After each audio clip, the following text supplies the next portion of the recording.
The silence in the bathroom wrapped around me like an echo of my solitude. The warmth of the water washed over me, trying to ease the tension in my skin. But there was a growing unrest in my heart. I could feel that something was about to change. I didn't know what it was, but it was creeping closer in a way that was both exciting and frightening. As I washed my legs under the warm stream, the emotional storm within me intensified. I was trying to understand what I was feeling, but my emotions were clashing with each other, lost with no clear direction. I was alone at home because Marcus was away on a business trip. In that moment, even though Thomas shouldn't have been here, I couldn't shake the feeling that he was somewhere close, and that made my heart tighten. For a second, I sensed that something was wrong, and then the door opened slowly. I heard him step in, and though I tried to remain calm, I froze for a moment. I tried to decide what to do, but it was all happening too quickly. I could clearly hear Thomas's footsteps. He stood behind me in silence for a few seconds. The sound of the water intensified the tension inside me. I realized that the water running between my legs couldn't hide what I was feeling. Something was there, something was shifting. His presence was resonating not just within my body but in my mind too. He took another step forward. With every passing second, the space between us shrank. My breath grew shallow and my body tensed up involuntarily. "Eliza," Thomas said, his voice slightly shaky but still filled with resolve. "I need you for a moment." My heart fluttered. My hands moved in the water, and even that small movement felt meaningful. I felt his gaze on my back, but I didn't have the courage to turn around. My body wanted him closer, yet I tried to think logically, though nothing seemed to make sense. Thomas stayed silent and took one more step toward me. He was so close that every nerve ending in my body was drawn to him. My inner conflict reached a standstill, and suddenly my thoughts vanished. A scream echoed in my mind but nothing came out. My feelings clashed quietly inside me, and then as our eyes finally met, nothing could pull us back. In that moment, it felt like the distance between Thomas and me had vanished. The complicated emotions within me grew more intense with each passing second.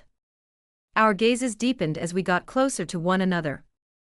I realized it was too late to understand what I was feeling, or where I needed to go. At that moment, there was only one thing: despite the space between us, everything was blending together. Thomas looked into my eyes. "Eliza," he said, "I don't have to ask how you're feeling, do I?" I realized just how dangerously close everything had come. The turmoil inside me was like a warning, as if everything was on the verge of exploding. There was no turning back now. "My name is Eliza. I'm 43 years old. I always believed I had drawn a clear path with my marriage and the rest of my life, but I never thought I'd find myself in such a confusing emotional dilemma. While my husband Marcus buried himself in work day by day, I was left alone with this loneliness. The silence in our home echoed my isolation. And then there was Thomas. Thomas was a young man, fresh out of university, filled with all the energy of life, with a sparkle in his eyes. When he joined our household, he didn't seem like someone who could feel the emptiness I was in. But over time, day by day, his glances, his tone of voice, and his actions began to feel closer to me.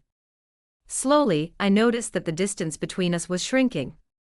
One evening, I learned Marcus would be on a business trip, and we were left alone at home, just me and Thomas. That evening, there was something strange in the air. My emotions swirled within me like a storm, a mix of the fear that everything could spiral out of control, and the excitement of this new feeling. Thomas seemed closer to me than ever that day. The depth in his eyes seemed to be whispering something to me. It was impossible not to notice. As we ate dinner that evening, our conversation became more intimate. After a few glasses of wine, our laughter and glances grew deeper. The strong attraction I felt inside was on the verge of erupting like a volcano.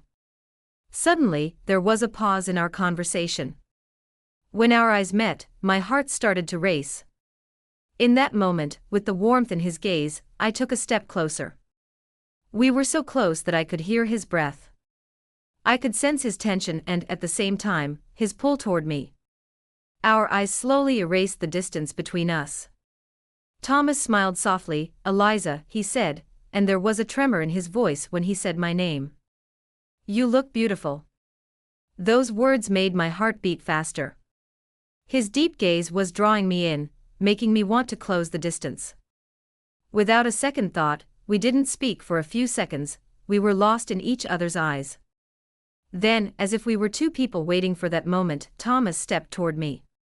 His approach was slow but certain, his eyes fixed on mine as his hands gently found my waist. The warmth of his hands sent a shiver through me. "Thomas," I whispered, but my words trailed off. Without a word, he placed his hands on my shoulders and drew me closer. For a moment, all my thoughts vanished, and I could only feel him tilting my head slightly to the side. I let my eyes reveal my desire. Thomas moved even closer, closing the remaining space between us. Slowly, he tilted his head toward me and leaned in toward my lips. At that moment, a spark ignited within me, filling me with warmth. When our lips touched for the first time, the whole world disappeared. It was a single moment, but it felt as long as a lifetime. We began to feel each other closer. Thomas gently moved his hands through my hair, pulling back and looking deep into my eyes, saying, "I don't need to ask you how you're feeling, do I?" The word "no" rose like a sob within me, quietly swallowing me. He sensed the fear in my eyes, but also the desire. Thomas's hands slowly moved from my shoulders down to my waist. We were now lost in each other.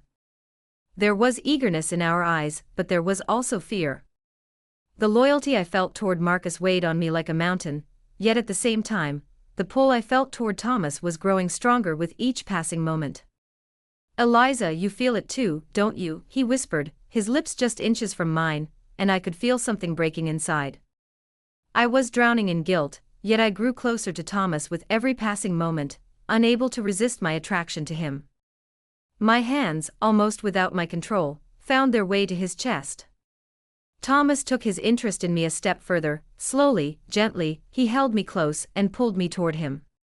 Suddenly, Thomas began kissing my neck, his hands moving down my waist.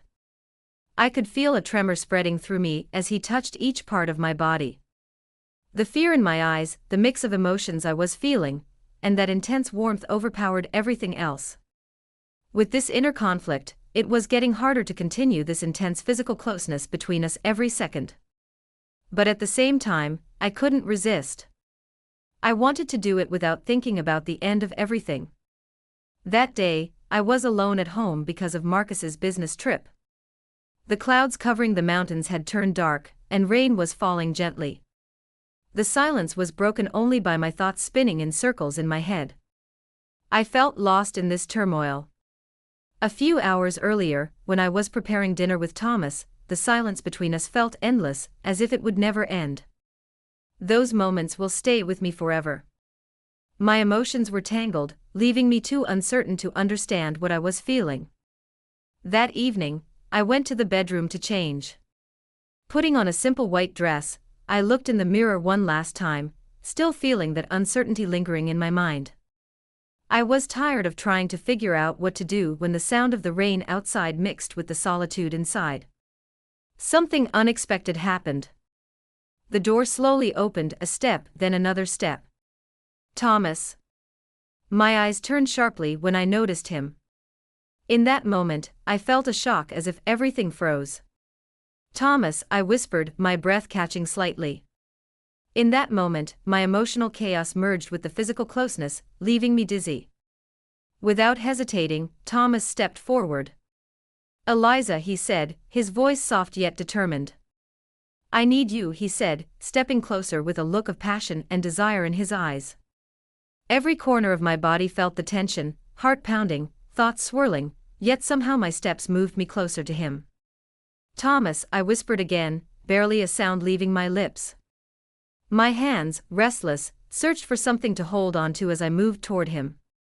As if he sensed I couldn't resist, he placed his hands on my waist. That warmth awakened every feeling inside me. What do you feel, Eliza? He asked, his voice now closer and deeper, his eyes seemed to pulse with every word. Can you understand me? A moment of silence fell between us. I wanted to answer, but something was holding me back. Thomas's hand slid to my neck, sending shivers down my spine. We were so close it felt as if there was no distance left between us at all. The tension building inside me was ready to explode, and I felt my eyes welling up with something unexplainable. Is this real? I whispered, almost as if I were asking myself. I don't know what I feel for you, but I can feel you. Thomas slowly brought his lips closer to mine. Time seemed to slow, and I felt myself sinking into the moment, completely lost. Right then, being with him was all that mattered. This is just between us, he murmured, closing the last sliver of space between our lips. Just a secret between you and me. And then our lips touched, and the entire world disappeared. His body was so close to mine, yet he was careful, as if he understood exactly what I was feeling. Every gentle movement made me lose myself just a little more, my hands instinctively finding their way to him amidst the storm of my own emotions. Every heavy yet sharp moment between us only deepened the excitement surging within me. Thomas's hands explored every part of me, awakening every feeling I had inside, while a tiny part of me still feared everything spiraling out of control. In that moment, I forgot the last word that had slipped from my lips. It was as if we had embarked on a journey, unsure of where it would lead, yet it didn't matter. We were on this path together, so close, so intimate.